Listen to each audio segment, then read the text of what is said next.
Okay, first we're going to review the Ottawa ankle rules, and these are just a list of things that suggest taking an x-ray for the ankle or foot would help diagnose a fracture. So first off, the patient is going to have pain in the malleolar or midfoot region. They're also going to be unable to bear weight right after the injury or take 4 steps in the ER later that day. With any of the following, they're going to have bone tenderness along the distal 6 centimeters of the tibia or the medial malleolus, the distal 6 centimeters of the fibula with the lateral malleolus, and those are both suggesting ankle x-rays are going to be useful, or the navicular or base of the 5th metatarsal, and that would be more of a foot x-ray would be useful.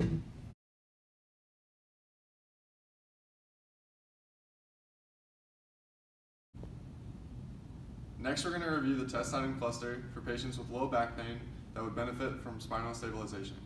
First off, these patients are going to be less than 40 years old. They're going to present with aberrant movement with trunk flexion and extension. They're also going to have greater than 91 degrees of straight leg raise. And you can go ahead and stand up for me. They're also going to have a positive prone instability test. Go ahead and lean forward for me. Okay, they're going to raise their legs up. There's going to be pain here in the low back. I'm going to find that area and stabilize. Go ahead and raise up for me. Okay, and there should be less pain with the stabilization.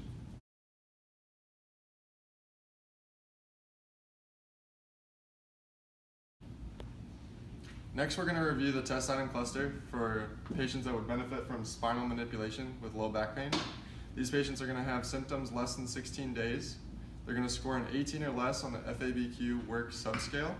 They're not going to have any symptoms distal to the knee. They're going to have a hypomobile segment in the lumbar spine. Go ahead and sit up for me. And they're going to have internal rotation at the hip greater than 35 degrees.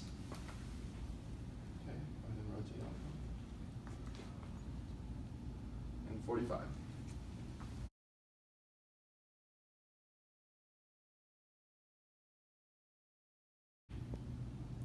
Next, we're going to review the McMurray test, which screens for meniscal lesions in the knee. To screen for medial meniscus lesions, we're going to flex the hip and knee. We're going to externally rotate the tibia and apply a valgus force at the knee and extend. If there's any pain or clicking in this motion, that's a sign of medial meniscus lesions. And we're going to do the same thing, except internally rotate the tibia and apply a varus force and extend. And if there's any pain or clicking there, that is a sign of lateral meniscus lesions.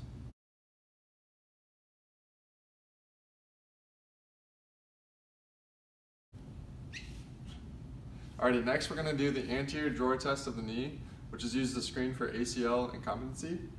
I'm going to sit here and stabilize the foot. Her knees flex at about 90. I'm going to grip here in the popliteal fossa with my thumbs on the joint line and apply an anterior translation. If there's excessive motion there or a lack of an endpoint, that's a sign of ACL incompetency.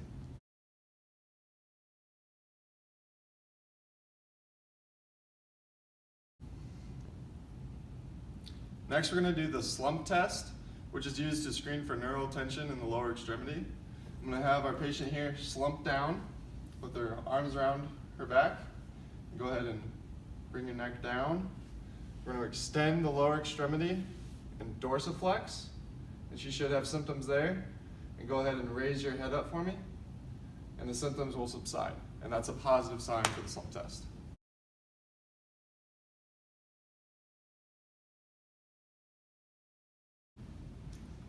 Next, we're going to look at the test item cluster for patients that may have hip osteoarthritis.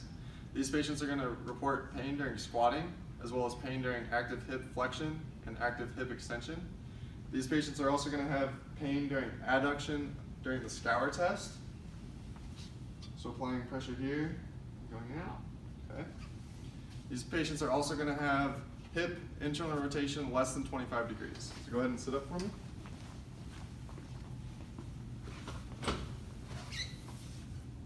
Okay, go ahead and rotate out. Nice job.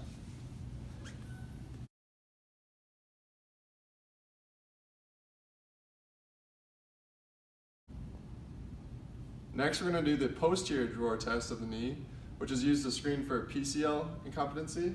It's the same setup as the anterior drawer. I'm going to stabilize the foot here with the knee flexed at 90.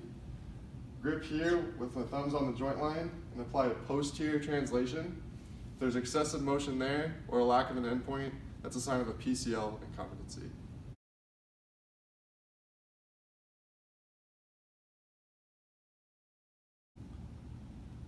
Next, we're going to look at the anterior drawer test of the ankle, which is used to screen for ligamentous laxity of the foot and ankle.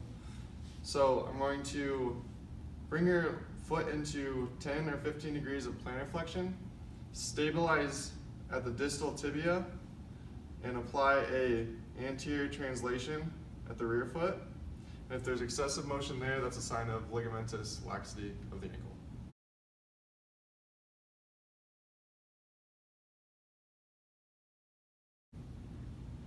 Next, we're going to review the differential diagnosis between an L5 radiculopathy and a gluteal weakness. During an L5 radiculopathy, the patients are going to have diffuse weakness in all the muscles innervated by components of L5, including the gluteus maximus, medius, and minimus, the TFL, the tibialis anterior and posterior, the extensor digitorum brevis, the extensor hallucis longus, as well as the peroneals. They're also going to have a weak L5 reflex, which is the medial hamstring reflex. They're going to have impaired sensation along the L5 dermatome, which is going to be the lateral anterior aspect of the shank, as well as the dorsum of the foot, toes 2 through 5, as well as some of the plantar aspect of the foot, toes 1 through 3.